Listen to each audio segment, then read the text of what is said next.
उड़ीसा के पुरी में भगवान सूर्य को समर्पित ये है कोणार्क मंदिर। कोणार्क शब्द कोण और अर्क शब्दों से मिलकर बना है। कोण यानी कोना या किनारा और अर्क का अर्थ है सूर्य। इसका मतलब हुआ सूर्य का किनारा। उड़ीसा राज्य में ये इकलौता ऐसा ऐतिहासिक स्मारक है जिसे 1984 में यूनेस्को वर्ल्ड हेरिटेज साइट में शामिल किया गया। मंदिर के गहरे रंग के लिए इसे काला पगोडा भी कहा जाता है। इतिहासकार मानते हैं कि ये मंदिर 750 से भी ज्यादा साल पुराना है, जिसका निर्माण 1250 ईस्वी में गंग वंश के राजा नरसिंह देव प्रथम द्वारा कराया गया था।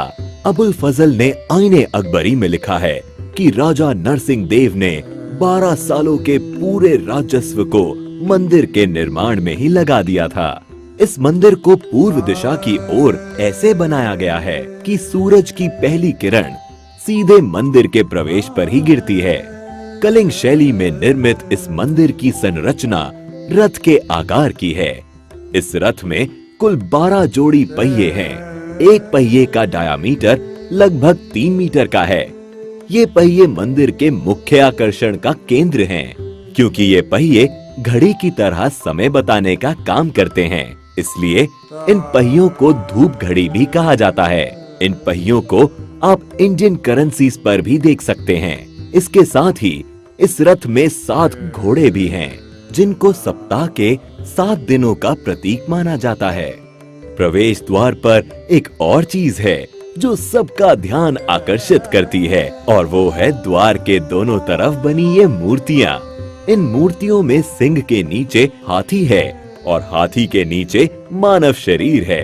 इन मूर्तियों के जरिए मानव जीवन की समस्याओं को अनोखे तरीके से पेश किया गया है।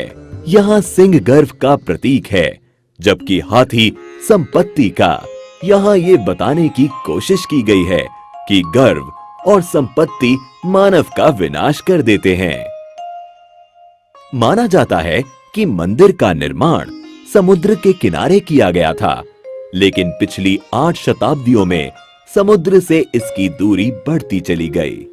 कहा जाता है इसके लगभग 2 किलोमीटर उत्तर में चंद्रभागा नाम की नदी भी बहा करती थी, जो अब विलुप्त हो गई है। नदी के वहां होने को भी प्रमाणित किया जा चुका है। मंदिर से जुड़ी एक किंवदंती है कि इसके निर्माण में 1200 कुशल शिल्पियों ने 12 साल तक लगातार काम किया, लेकिन निर्माण कार्य को पूरा नहीं कर पाए।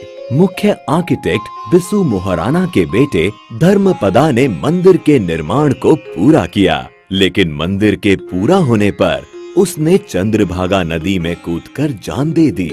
कोणार्क मंदिर के बारे में एक रोचक तथ्य है कि मंदिर के पत्थरों को आपस में जोड़ने के लिए लोहे की चादरों और चुंबकों का इस्तेमाल किया गया था।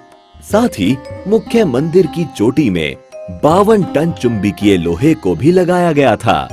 इन विविध चुंबकों के अनोखे समायोजन के कारण से ही मंदिर में भगवान सूर्य की मूर्ति हवा में झूलती थी। बताया जाता है कि पुर्तगाली नाविकों ने इस चुंबक को मंदिर से निकाल लिया, क्योंकि इस चुंबक के कारण नौका चालन में कठिनाई होती थी।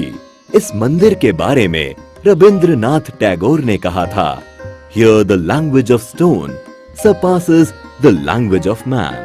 यहाँ आने के बाद ये कथन एकदम सही लगता है।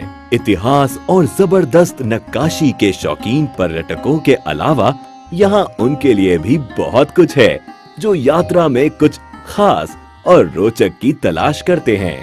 साथ ही आप चाहें तो यहाँ होने वाले कोणार्क डांस फेस्टिवल का भी लुत्फ दिसंबर के महीने में आकर उठा सकते हैं।